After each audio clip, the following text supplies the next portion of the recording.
Alright, everybody, welcome to another Perceptive podcast here on Game Wisdom, where we examine the art and science of games. We have another indie developer chat lined up for tonight's episode. We're going to be talking with the creator and designer behind Chromosome Evil 1 and Chromosome Evil 2. Kind of top-down RTS games with a bit of horror, a bit of survival, a bit of management. And we're going to talk about the design and development, and especially comparing and contrasting the two in terms of how they are different. So please welcome to the cast from 16-Bit Nights, Cristi Popa. How are you doing? Hi, thank you for having me here. I represent right now 16-Bit Nights company, and just before I go into any details and so on, I would like to say that we are two people in the team, me and Sadov. I'm the one responsible for artwork, PR, and game design and so on. And my partner is responsible for programming and the other half of game design. All right. The first Chromosome Evil was basically more, I was more in charge in the game design, while on the sequel, my partner was more on the game design aspect. Mm-hmm. So before we kind of get into our main conversation for tonight, could you talk a little bit about kind of like your background? And for people watching / listening to us, what is like kind of like the hook of Chromosome Evil? It's a lot to say, but I will try to keep it short and to the point. I started back in the Flash game era. Funny enough, I started with the same partner that I'm working on now. And yeah, we did games out of passion back then and so on. Then we took a break after HTML5 game. Flash market died. And we went on with our lives. We were bankrupt and so on. Then, after I think 1 year, I went to Steam to make computer games. I've made a couple of them, and then I contacted my old partner from the Flash game era, and we started working back together again on computer games. We also had some titles published on Nintendo Switch. The title from Nintendo Switch I did with another partner, with Cavaliero. And yeah, things are just like standard indie life. So there's nothing spectacular for me. And when did you kind of first come up with the idea for Chromosome Evil? Like, when did that kind of like first start?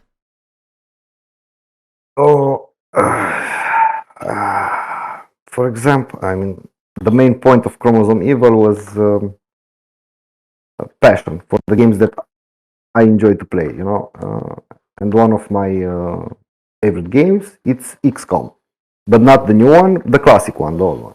Mm-hmm. I loved how in that game they mix this horror and tactical elements together, and it was an awesome mix. Thing is that for me at least, with time I got bored of turn-based games. I don't. Let's say 10 years ago, I loved turn-based games, but in time I got bored of them. I just cannot see them the same. So I took what I enjoyed from the classic XCOM and put it in real time. So basically, at the end of, as a conclusion, I would say that Chromosome Evil is a game that I would actually like to play. This was the main point of it, to make a game that we would like to play. We try to make good games, but I see that best results are when you try to make a game that you like to play. Because you see, this is a common mistake in for developers. They think that the people will like that game. They think, but they don't really know. The trick is when you make a game for yourself. I mean, for yourself sounds a bit too extreme. But the game that you know that you would like to play, that you would actually pay money for it. Early, there's another person out there who is like you, because you cannot be so narcissist to think that you are unique, that nobody else has the same taste as you. In that moment, you have the exact example of your target audience. You know it's you. So, you know there are other people like you, so you make this game specially for you. And then you find the other people who have the same category of games that you have. And again, like for people listening to us right now, what is kind of like the pitch for Chromosome Evil 1 and 2 in terms of like the design stand? Our pitch, I usually adjust the pitch according to the I adjust it according to the people that I want to pitch it. But here are a few examples of what I use in my PR pitching of this game. The first one is, what if Resident Evil was in real-time strategy game? This is the first pitch. The second pitch is, what if XCOM was in real time? Now, the problem with these two pitches is that I include the name of another game, which doesn't work too good. But for certain audience, for example, if there's a content creator that only uploads Resident Evil games, then I try with this pitch, you know. Mm-hmm. But mostly I go for the real-time strategy mixed with Lovecraftian horror elements. This is the standard pitch for this game. Mm-hmm. And as you were saying a few minutes ago about wanting to make like more of a real-time game versus a turn-based, with both Chromosome Evils, in terms of getting like that feeling right and of a real-time, what was kind of like the challenges of that? Because again, like obviously with a turn-based game, the player has all the time in the world to plan and think and strategize and all that.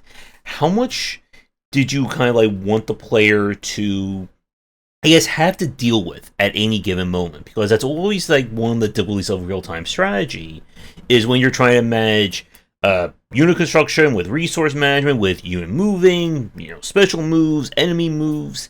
It can lead to a lot of complications for someone who's not used to it or doesn't quite get what they're trying to do. We are very aware of this issue, to call it so, and we already fixed it.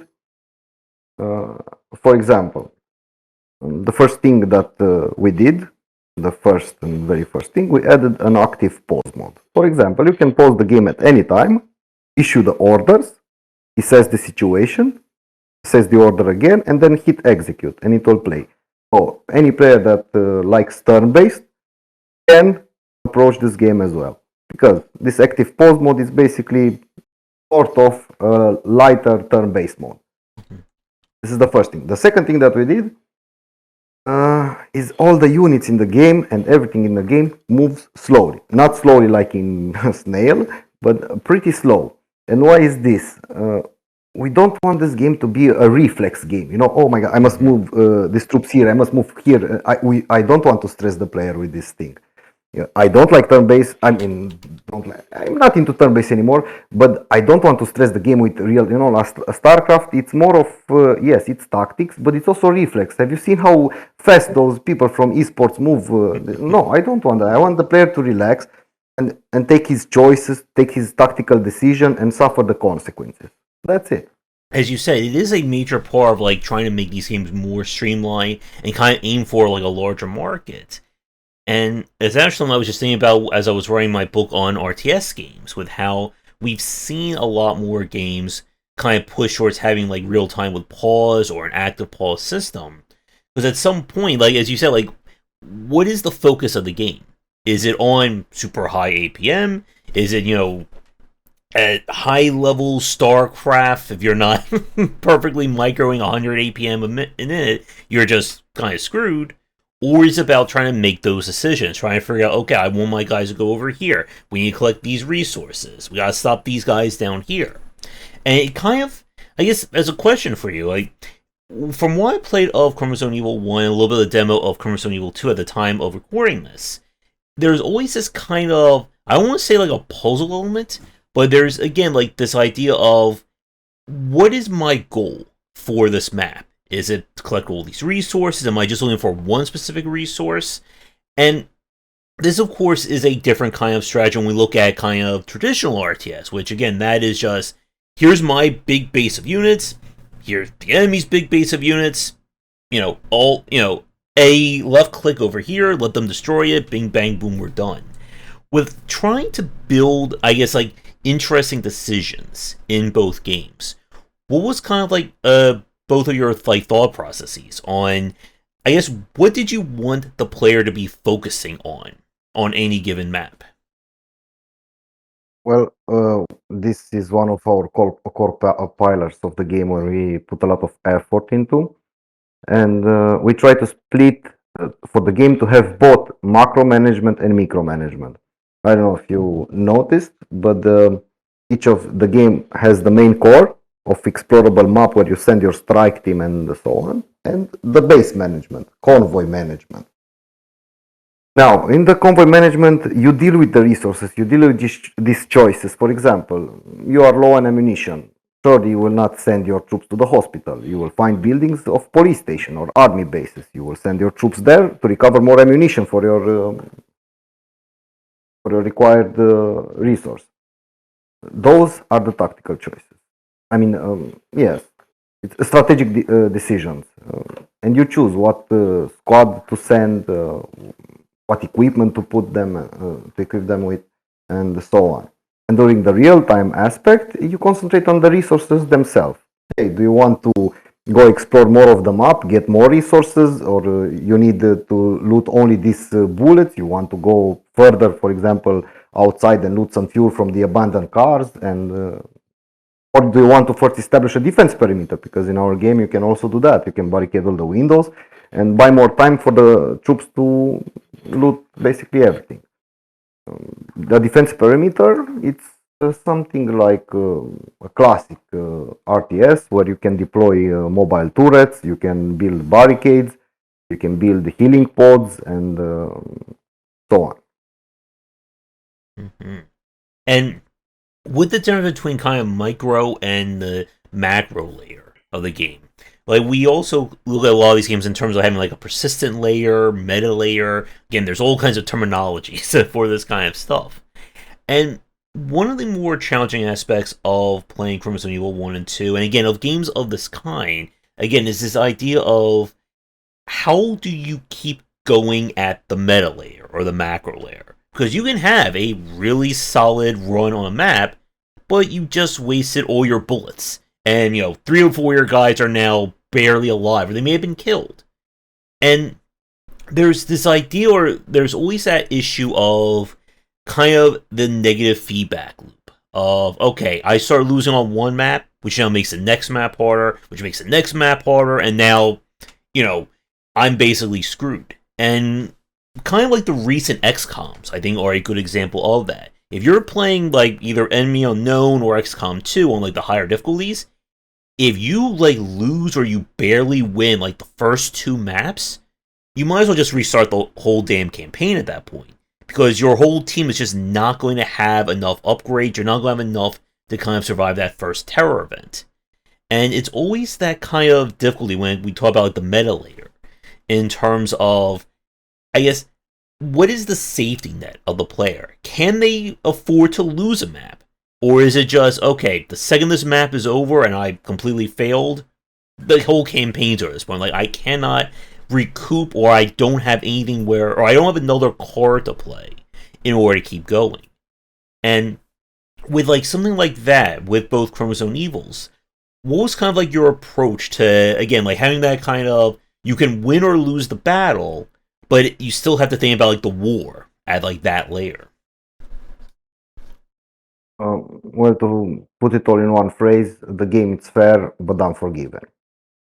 What do I mean by fair and unforgiving? Fair is that you don't need to make one specific build, one specific choice to win everything. No. For example, you can. This is just one of the many examples I can give. You can start the game only with people with pistols, rifles, shotguns, everything ranged, and kill everything.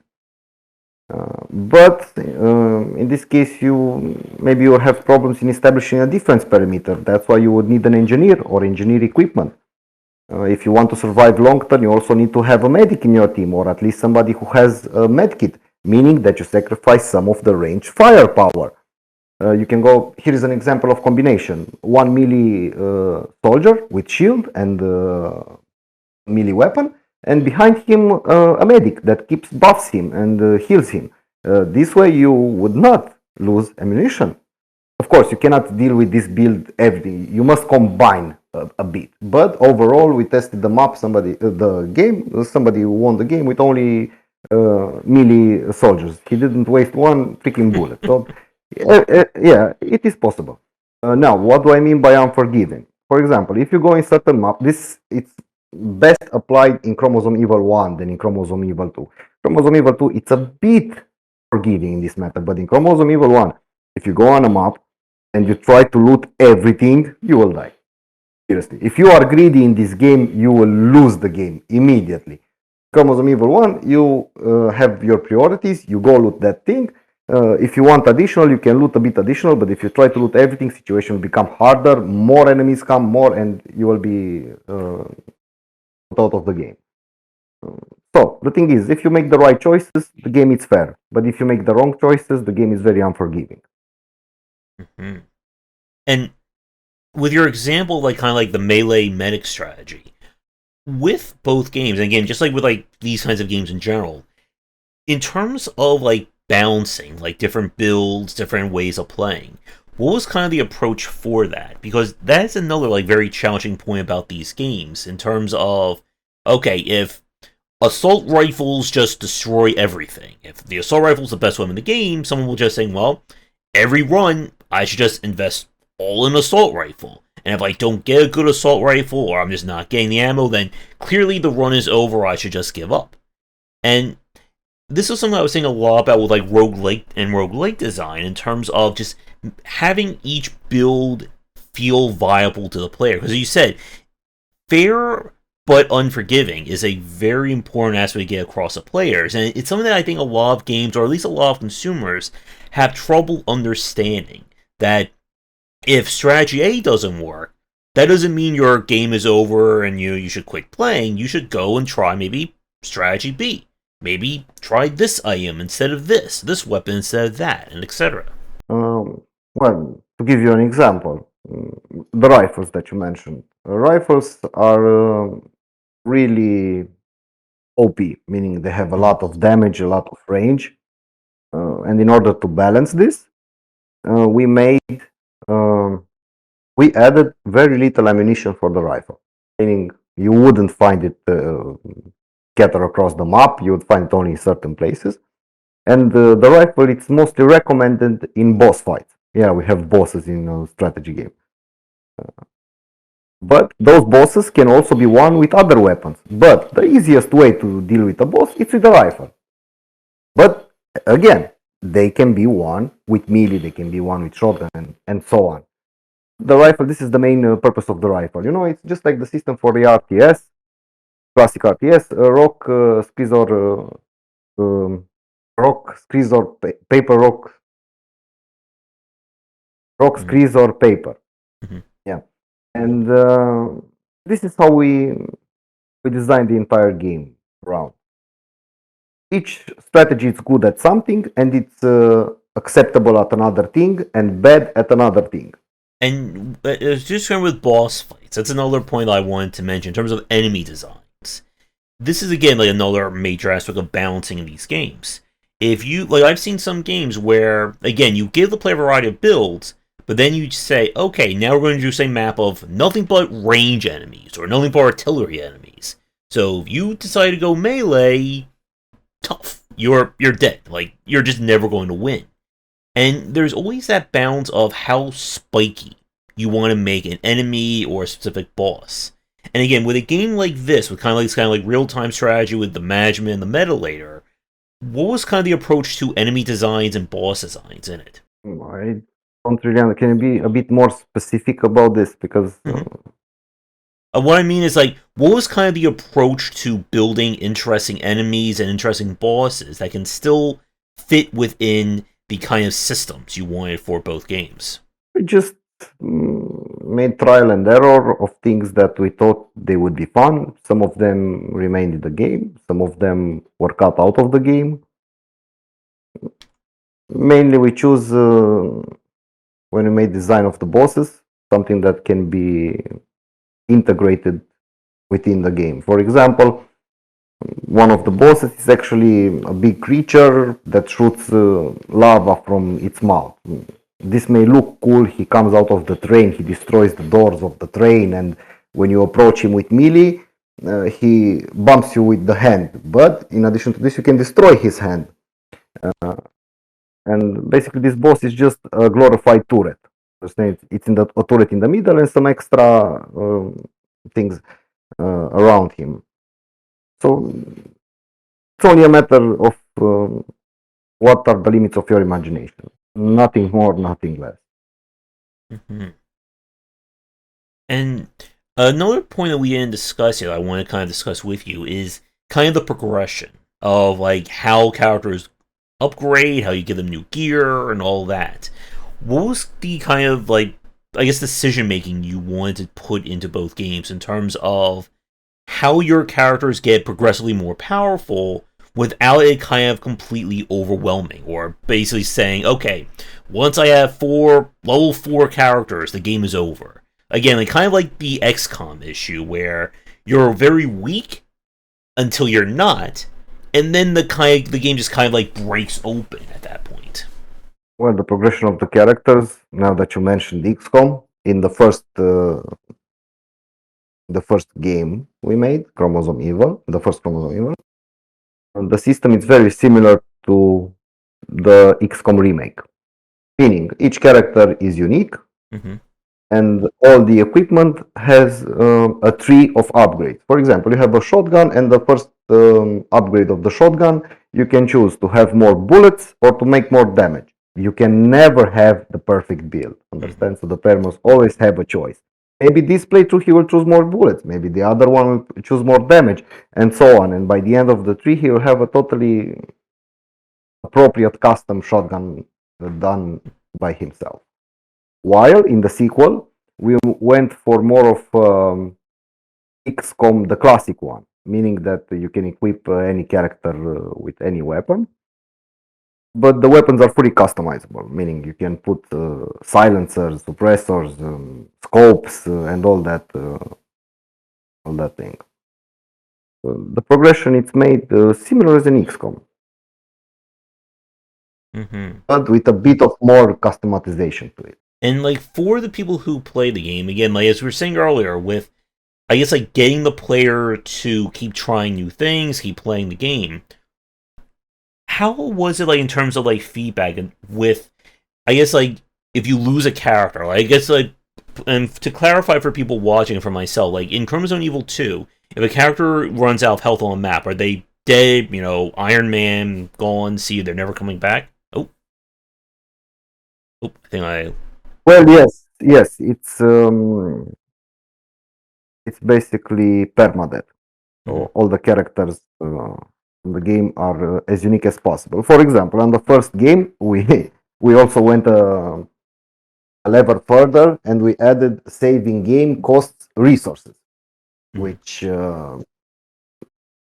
which frustrated some of the players, and I can understand them. And I realized that I've made a mistake in it. But I wanted to be more horror-like, and just like in the Resident Evil, it matters a lot. It gives you that extra adrenaline and thrill when you know that you can lose the characters forever at any point. And in the sequel, we have no more saving cost resources, but you can only save at certain checkpoints in the travel map. Characters again are all unique. They have unique stats, and in addition to stats, they all have 2 or 3 unique traits. So each character is totally unique, and each character, if you lose him forever. The permadeath may sound bad in theory, and many players might not agree with it, but in practice, it's really good. It gives that extra boost of adrenaline for the player. Mm-hmm. And do you feature like a kind of like temp save, temp load? Like if someone has to leave the game, they can like, you know, create like a save state and then come back, you know, in the future? I try to avoid the saves coming. Mm-hmm. I really do. I played XCOM, and I saw how people play XCOM, and I really try to avoid this saves coming thing, because it really makes the atmosphere lose a lot of points, and I don't really want that. Of course, we have an easy mode that it's more forgiving in this matter, but it's not the same reward, meaning that it doesn't unlock the same Steam achievements, game achievements, and so on. No, And we try to build a certain experience for the player. This is the main thing. We want him to feel something, because this is the difference between AAA games and indie devs. AAA games have everything. They have visual top notch, 3D, AAA, so everything is top notch. But us indie games, we cannot sell visuals in this because we don't have the funding for this. We sell the feeling that the game gives to the player. This is what we sell. mm-hmm. And you had to have that unique feeling if you want your game to have any real chance on the market these days. Exactly. And with kind of like about getting that feeling, and again about, I guess, like the give or take between like people who want to be on the easy side and people who want to be on the hard side. I think that's a good segue, something we were just talking about before we began this conversation. That is kind of the reception between Chromosome Evil 1 versus Chromosome Evil 2. And for people listening to us, like, what has been kind of like with people like giving you feedback on both games, what's been kind of like the differing point between the two? Well, to be honest, 99% of the people who played the first Chromosome Evil absolutely love the second one. It's improvement from all points of view. Improvement from all points of view. But there was just one exception who said that the first one was better. So, yeah, maybe. I hope he's the exception. But overall, we wanted to do a serious sequel. There are a lot of new mechanics, polish the visual, new content, new engine. So basically, it's made on a new engine because we did not want to make. Actually, this guy himself, he recommended, "Oh, why don't you just make a reskin of the first game with some new content and that's it?" No, because when we make a sequel, we want it to be high quality. We want it to be a freaking sequel. Because I know when I was little and I was watching all these movies, many times the sequels were worse than the first one. No, I wanted to do a serious sequel. No, so this was our principle. We did not fail with this. The second one has an even bigger positive rating. I think it's at 93% very positive on Steam, while the first one it's I think 84% positive. But we just lost some of the more casual players. We went for more hardcore, which is not necessarily a bad thing because the hardcore players, even though they are few, because it's a niche category, they are more long term in this. So we are happy with the result. So I guess like with that point about going for more of a hardcore audience from Chromosome Evil 1 to Chromosome Evil 2, in terms of, I guess, like focusing or evolving the sequel, as you said, you wanted the game to be a true sequel from the first one. What did you what did you see in the first game that you wanted to change for the sequel? And I guess like kind of what was like your approach to making an actual sequel to Chromosome Evil? Well, first first thing that we wanted to improve were the visuals. I basically polished all the previous visuals. I took every sprite and added more details. My partner took all the animations, he polished the animations. We made new animations. So all the visual things are a level up from the first one. The second thing that we wanted to evolve, we had a difficult choice. We could have gone for more horror elements, but in the end we decided to go for more depth gameplay in the travel map. In this matter, on the travel map aspect, in order to feel a bit a difference between the games, I let my partner do most of the game design for the travel map mechanics, which ended up basically we took sort of like XCOM mechanics and we twisted them in a way that we would like them more. Then again, next we remade all the enemies from the game. We made the new new types of enemies and so on, new content. We also 50% of why we made the sequel and why we remade the engine was because of the zoom in skill mechanic. Basically, in the sequel, you can zoom in the entire vision with the mouse wheel, while in the first one this would be impossible. So yeah, and we are very happy with this result because the zooming really helps the gameplay. With kind, I guess, from a technical standpoint, you say you change engines going from Chromosome Evil 1 to 2. What engine did you use for the sequel? Well, my partner made a custom engine. So we did not want to rely on third party, like Unity, especially with the scandal that was with this surrounding Unity. So we wanted to be nobody to hold our balls, so to say. We wanted to be free, so both engines are custom made in house. All right.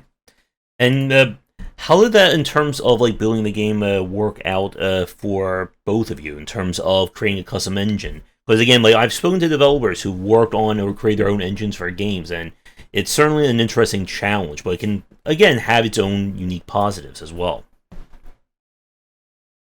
Yeah, you need to be a bit more specific. Also, I think these questions regarding the engine and the code, those are best answered by my partner. As I said, I do with artwork, visuals, PR, marketing, and game design. All right, that's fine.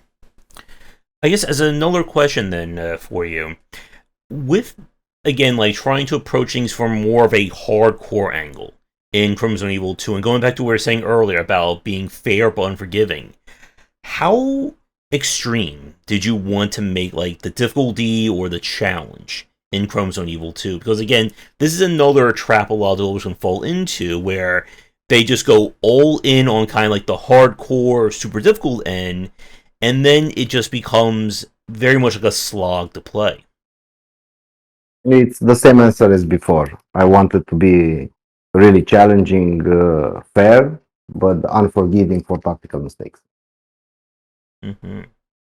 In terms of replayability, again, like the game itself does again like procedurally generate where you're going to go. Each building is also going to be procedurally generated. In terms of kind of like the meta layer with replayability, anything new or different with Chromosome Evil 2 compared to the first one? Uh, yeah, we made all the maps. The maps are a lot bigger now. Mm-hmm. One of the major changes is that we added the fog of war. The first one did not have the fog of war, while the second one has the fog of war, and this brings a lot of points to the feel element. The fear of the unknown. This is one of the major horror design elements. And with like the horror elements, can you go into a little bit more detail about them for people listening to us? You need to be more specific. I guess in terms of like building or integrating like horror game elements or survival horror into Chromosome Evil 1 and 2. Well, we when we made the design, we had a list. I cannot remember all the specific details, but basically we have a list of things that would be considered horror without having cheap jump scares. For example, we took all the phobias. There is arachnophobia. For example, we had spiders and bugs, animated spiders and bugs on the floor. So when the players try to move their characters, if they have this phobia, it will be a bit triggered. Then another thing that we added, fear of the unknown, which I just talked about. You never know what things are going to come out of the darkness. For example, we don't have a specific monster that only this type of monster come. No, we have tentacles. We have people that. An example: we have a monster with eggs on his back. That if you don't kill him fast, it will lay worms coming out of the eggs. These worms will come from the player unit. If the worms are not killed fast, they will keep growing and growing, and by the time they reach the unit, they will be huge. So we have a lot of this type of gore and horror elements to it. Mm-hmm. Then also is the thrill of survival, which complements the horror very well. For example, you don't want to use your unique character. Understand what I mean? So basically, the unique characters, losing them, you empathize with this situation. Basically, this was the main reason why we wanted to make all the characters unique, because we don't have a first-person game where the player can empathize better with the situation, with the surroundings and everything. So we had to make these unique things that the player gets attached to, empathize with them, and then when he cares about them, then the situation will become a lot of different in matter of atmospheric value. And making each character unique as well is, yeah, like that goes back to kind of the attraction of the XCOM style, with being able to, again, like, give these characters more interesting abilities, or give them more than just like throwing. You're not really supposed to be throwing them to the wolves in the game like this. You're trying to keep them alive, map to map. I guess one thing I want to ask you, at the time of us recording this, Chromosome Evil 2 has been out for about a month or so. For people like listening, watching, whatever, any like has there been or any thoughts to like updates, adding in new content, or like it's like what is like the scope for Chromosome Evil 2 going forward? You mean the roadmap? Yes.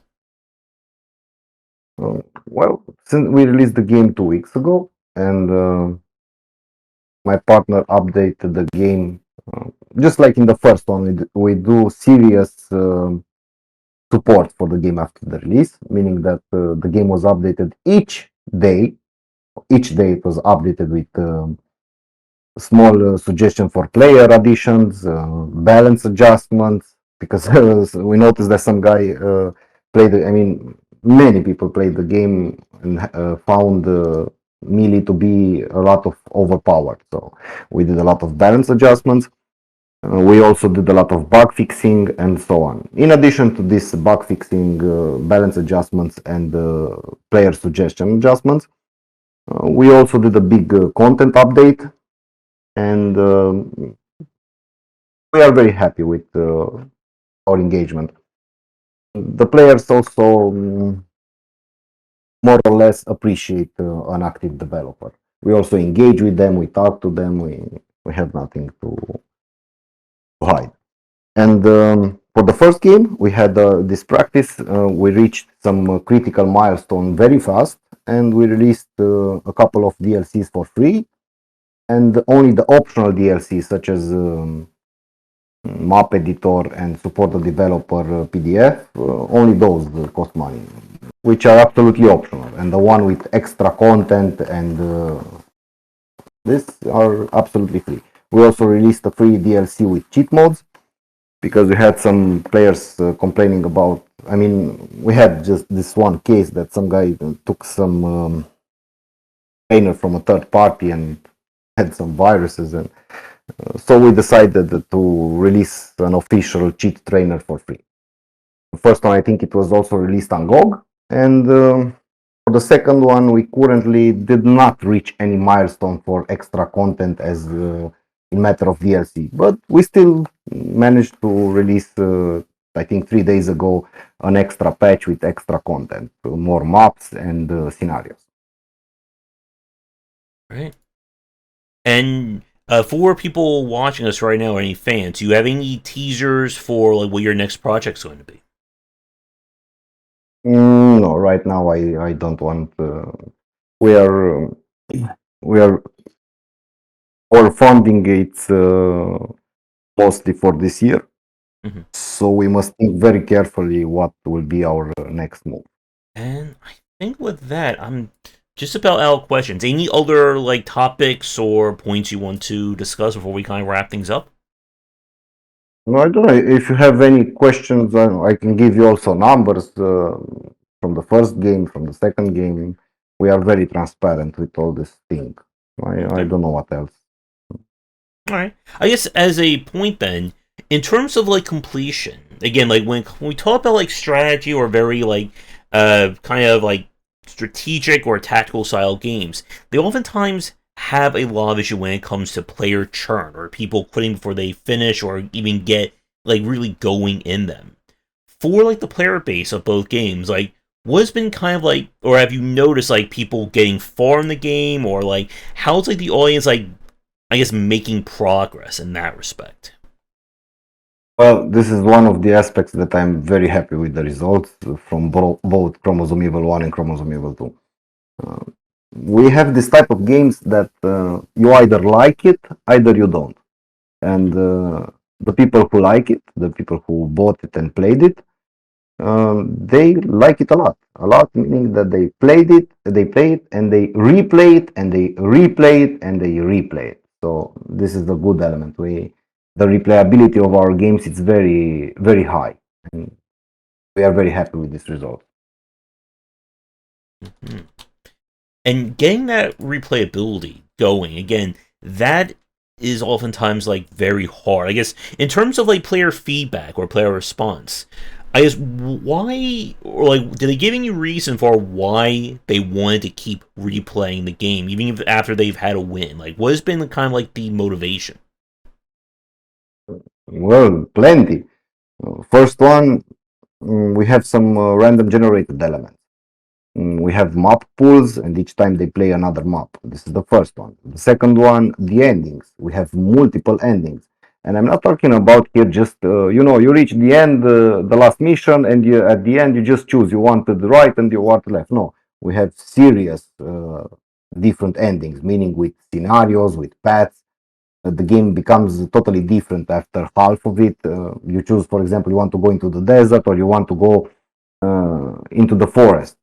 Totally different bosses, totally different story, totally different ending, absolutely totally different. So this is something that causes the player to want to explore more, to want to see everything. The second thing is that we had in the previous game, but we did not have time to implement in the second game. We had achievements with rewards. For example, all achievements, they give new game rewards. For example, you kill 100 zombies, the next time you start a new game, you get plus 100 bullets at the very start. Oh, this was a nice incentive. Then the uniqueness of the characters, the possibility to play the game differently.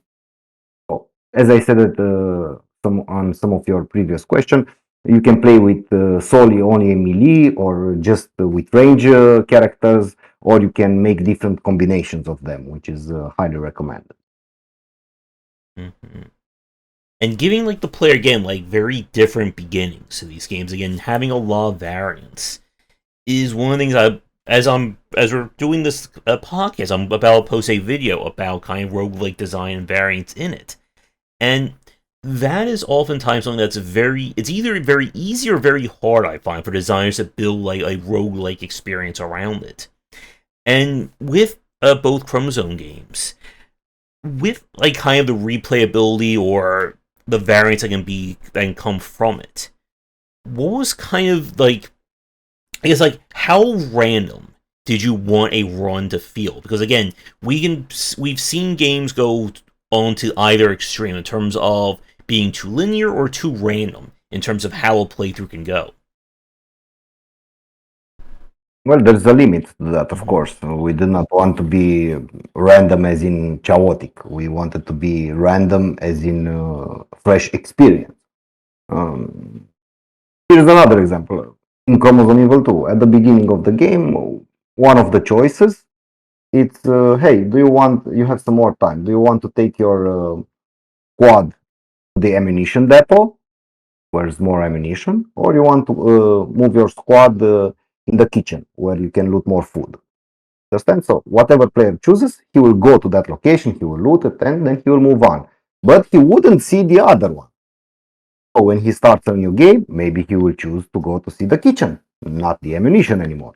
I find it very fascinating when we see games that give the player, I guess, as one other question I want to ask you, in terms of kind of the randomness or the variance, with regards to the characters and the different builds, you mentioned earlier again about how effective a melee character and having like a meg behind them were. As you were doing play testing or as people were like reporting or talking to you about the game, were there any other like really popular builds, or did you have to do any kind of balancing to like bring something like up to par compared to like other strategies? Can you be a bit more specific? Mm-hmm. I guess with regard to like the different viable ways of playing Chromosome Evil 2, did you have to look at anything that was considered like too weak or people were not enjoying and have to like kind of rebalance that in a patch? Mm, yes. Mm, the perfect example is the melee being too overpowered that we fixed in the patch. And another complaint, something like a complaint that we received is that the game does not have enough ammunition. And indeed, in the first two chapters, there isn't a lot of ammunition, forcing the player to either, forcing, a strong word, allowing the player to choose his tactic more carefully. For example, he can choose to go with melee, then he wouldn't waste ammunition in the first chapters, or he can go with a shotgun because shotgun consumes less bullets and does a lot more damage, or he can try to be more stealth and not trigger so many enemies. This way, he wouldn't lose any kind of ammunition, or uh, he cannot do the secondary objectives and pass through the levels even faster without wasting ammunition. Or he can go with pistol. Pistol bullets are very scarce. They're in big amounts in the maps, and yeah, but they don't do a lot of damage. But if he goes with the rifle or with the sniper or with the rocket launcher, he will surely remain out of bullets. All right. And I think with that, again, I keep saying my question, and something always like pops into my mind when we have conversations like this. I guess any other like interesting or I guess like important game design like challenges you ran into going from Chromosome Evil 1 to 2 that you would like to bring up? Yeah, I wanted to strangle my partner, but other than that, nothing. All right, there's a conversation for another podcast. This is a funny thing. Me and my partner hate each other. No, I mean really, we hate each other to the freaking bones. But the thing is that our games are good and they sell, so we keep working. There's that respect, but also hate. I don't know how to explain. I'm gonna let people in the comments down below ask you questions for that one, because I'm sure there'll be a few that will come up. I guess with that said, anything else you would like to mention about Chromosome Evil 1, 2, development, whatever, before we kind of wrap things up for tonight? Well, for developers, work on your passion. Do your dream games. Those are the best ones. The best ones. Don't try to make others happy. Just be yourself happy, and that would be enough. Surely you will find other people who also will enjoy your work. Don't assume that you know what other people like. And for the players, I don't know. Thank you for supporting us for so long. It's been almost 10 years of, I think, more than 10 years of game development for us. So thank you for making our journey possible. I think, yeah. All right. For developers, also for marketing. Actually, that's for another time. That's for another. All right. Well, I think with that we can wrap things up for tonight. Cristi, thank you so much for reaching out, saying you were interested in coming on, and hopefully I'll get a chance to look more into Chromosome Evil 2, and I do wish you and your partner the best of luck. Sure. Thank you for the opportunity. Thank you very much. We appreciate it. All right. In terms of social media, anything you want to mention in terms of Twitter, X, Facebook, whatever, feel free. No, not really. Just check Chromosome Evil 2 and see if it's your cup of tea. All right. And for people watching us right now, I'll include links to that in the description down below. So be sure to give it a check. And you do have a free demo available, correct? Yes, we also had this demo available for Chromosome Evil 2. Yes.